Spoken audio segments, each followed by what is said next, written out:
The death of animals has never been received or treated like the death of a human being. However, we take you to an animal cemetery where pet owners take their animals and accord them decent send-offs. Famous dogs like Mkombozi that rescued a baby dumped in a forest have been laid there. Our reporter Daniel Karuki takes us to an organization that collects, treats and cares for stray animals. In an ordinary city, the sight of stray dogs and cats is not foreign. We visit Kenya Society for the Protection and Care of Animals, KSPCA, an animal welfare charity in Kenya that collects and shelters domestic animals and even accords them decent funeral services upon their deaths.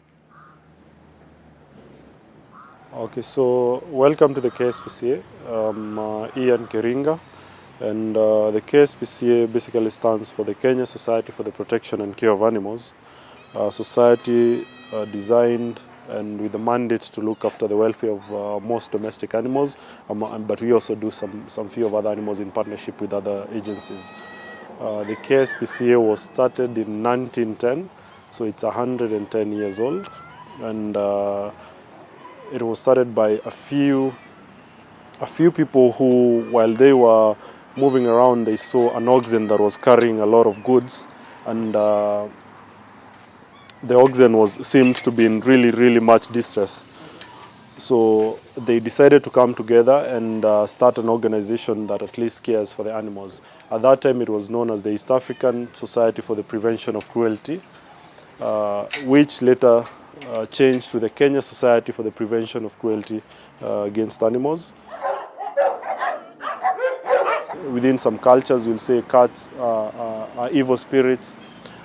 See some of the sayings in the local dialects like Swahili, you find for donkeys, they'll say, Asanti ya punda ni mateke. Yeah. So you find there's a cultural belief that has led to these animals being neglected.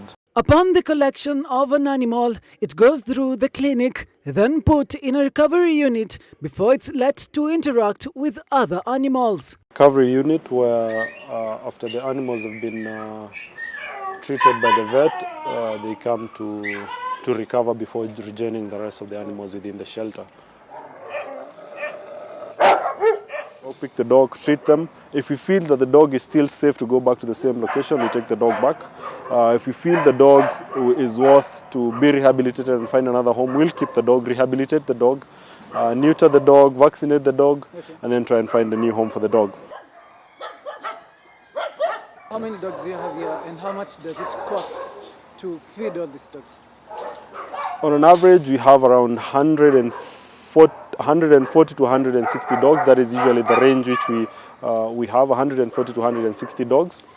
And the cost of feeding the dogs is one of our major challenges because we spend around 200,000 to feed the dogs in a month.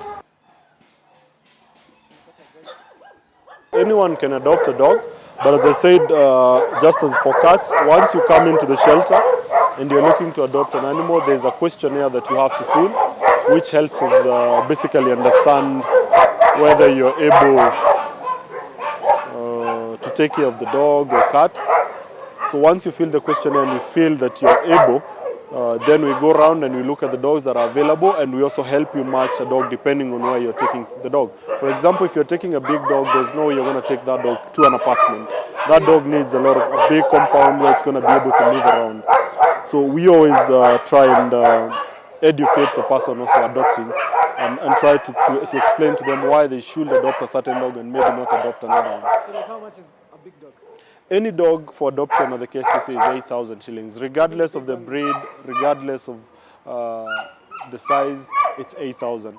And basically the 8,000 is not actually a charge. It's actually a basic donation so that we can be able to take care of them, feed them, vaccinate the dog you're adopting, and also neuter the dog you're adopting. We then walked to the donkey shelter, one of the most mistreated animals.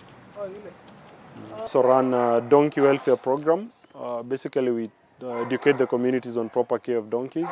that is on harness making, cart designs, and how to work with the donkeys. The graveyard. The chills will definitely go down your spine. Death will be the first thought that will struck your mind. But in this case, it's not human death. It's a graveyard where people used to bury. We stopped it in 2019. We used to bury pets. Anyone from outside will come and pay a small fee and bury the dog. The reason for that was because for us, we believe that when you have an animal is part of the family. And every care that you give that animal should be similar to what you will give to a human being who is a member of the family.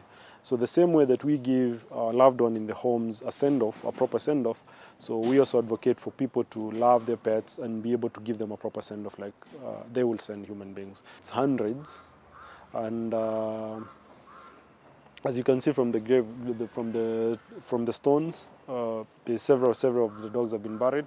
And as I said, it was started because we got requests from people who wanted to bury their pets. In this very graveyard where famous dogs, including military dogs, are laid to rest, including Mkombozi, the dog that came into the limelight in May 2005 after she rescued a newborn baby girl who was abandoned in the thickets of Ngong Forest.